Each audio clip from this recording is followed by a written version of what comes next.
Yang pertama, eksportir. Eksportir adalah orang-orang atau perusahaan yang mengatur atau memproduksi barang yang dijual ke luar negeri. Yang kedua, importir. Importir adalah orang atau perusahaan yang berperan sebagai pembeli yang berada di luar negeri. Yang ketiga, bank. Bank merupakan lembaga keuangan yang dapat memberikan jasa kredit atau peminjaman dana kepada eksportir maupun importir. Yang keempat, Deperindang. Deperindang adalah lembaga pemerintahan yang mengatur dan menerbitkan surat-surat yang merupakan persyaratan kegiatan ekspor seperti PEB dan SKA. Yang kelima, freight forwarder adalah badan usaha yang bertujuan untuk memberikan jasa pelayanan atau pengurusan atas seluruh kegiatan yang diperlukan bagi terlaksananya pengiriman.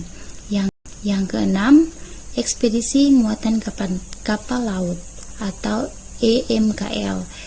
EMKL adalah usaha pengurusan dokumen dan muatan yang akan diangkut melalui kapal atau pengurusan dokumen dan muatan yang berasal dari kapal.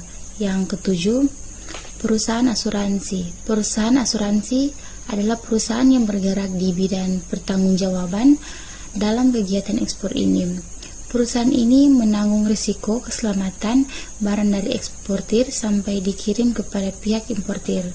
Yang kedelapan, bea cukai. Bea cukai adalah lembaga pemerintahan yang bertujuan untuk memeriksa barang-barang yang melewati daerah dan memuat biaya atas barang-barang yang akan diekspor.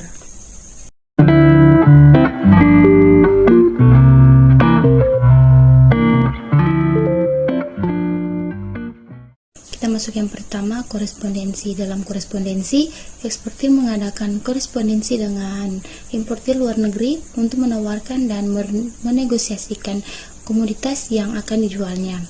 Dalam surat penawaran kepada importir harus dicantumkan jenis barang, mutunya, harganya, syarat-syarat pengiriman, dan sebagainya.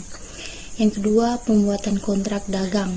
Apabila importir menyetujui penawaran yang akan diajukan oleh eksportir, maka importir dan eksportir membuat dan menandatangani kontrak dagang. Dalam kontrak dagang dicantumkan hal-hal berbagai persyaratan dan ketentuan yang disepakati bersama. Yang ketiga, letter of credit. Setelah kontrak dagang ditandatangani, maka importir membuka letter of credit melalui bank koresponden di negaranya dan meneruskan letter of credit tersebut ke bank devisa negara eksportir. Kemudian bank devisa yang ditujukan memberitahukan diterimanya letter of credit atas nama eksportir kepada importir. Yang keempat, eksportir. Eksportir menyiapkan barang ekspor dengan diterimanya letter kredit tersebut. Eksportir mempersiapkan barang-barang yang dipesan importir. Keadaan-keadaan barang yang dipersiapkan harus sesuai dengan persyaratan yang tercantum dalam kontrak dagang dan letter of credit. Kita masuk yang kelima, eksportir. Eksportir mendaftarkan pemberitahuan ekspor barang atau PEB. Selanjutnya eksportir mendaftarkan pemberitahuan ekspor barang ke bank devisa dengan melampirkan surat sanggup bayar apabila barang ekspornya terkena pajak. Yang keenam, pemesanan barang ke pelabuhan eksportir sendiri dapat mengirimkan barang ke pelabuhan. Pengiriman dan pengurusan barang ke pelabuhan dan ke kapal dapat juga dilakukan oleh perusahaan jasa pengiriman barang atau freight forwarding atau EMKL. Dokumen-dokumen ekspor disertakan dalam pengiriman barang ke pelabuhan dan ke kapal. Yang ketujuh, pengiriman barang ke pelabuhan. Eksportir sendiri dapat mengirimkan barang ke pelabuhan. Pengiriman dan pengurusan barang ke pelabuhan dan ke kapal dapat juga dilakukan oleh perusahaan jasa pengiriman barang EMKL. Dokumen-dokumen yang harus disertakan yaitu pengiriman barang ke pelabuhan dan ke ekspor barang. Dan yang kedelapan, pemeriksaan bea cukai di pelabuhan. Dokumen ekspor diperiksa oleh pihak bea cukai apabila diperlukan barang-barang yang akan diekspor dan diperiksa juga oleh bea cukai. Apabila barang dan dokumen telah sesuai dengan ketentuan, maka bea cukai menandatangani pernyataan persetujuan buat yang ada pada PEB. Yang kesembilan, pembuatan barang ke kapal. Setelah pihak bea cukai menandatangani PEB, maka barang telah dapat dimuat ke atas kapal. Segera setelah barang dimuat di kapal, pihak pelayanan menerbitkan draft Bill of Lading atau BL yang diserahkan kepada eksportir.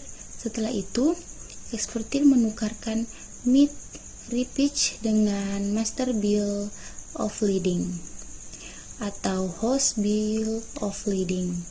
Yang ke-10, surat keterangan asal barang atau SKA. Eksportir sendiri atau Freight Forwarding atau EMKL pemuatan barangnya dan mengajukan permohonan ke kantor wilayah Departemen Perindustrian dan Perdagangan, dan dapat juga ke kantor untuk memperoleh SKA apabila diperlukan. Yang ke-11, pencairan letter of credit. Apabila barang sudah di atas kapal, maka eksportir dapat ke bank untuk mencairkan letter of credit bila dokumen-dokumen yang diserahkan adalah bill of lading, commercial invoice, packing list, dan PEB, dan lain-lain. Yang ke-12, setelah barang-barang dinaikkan ke kapal dan semuanya telah selesai, pengiriman barang ke importir. Barang dalam perjalanan dengan kapal dari negara eksportir ke pelabuhan di negara importir dapat berjalan dengan lancar dan tidak ada hambatan dari manapun.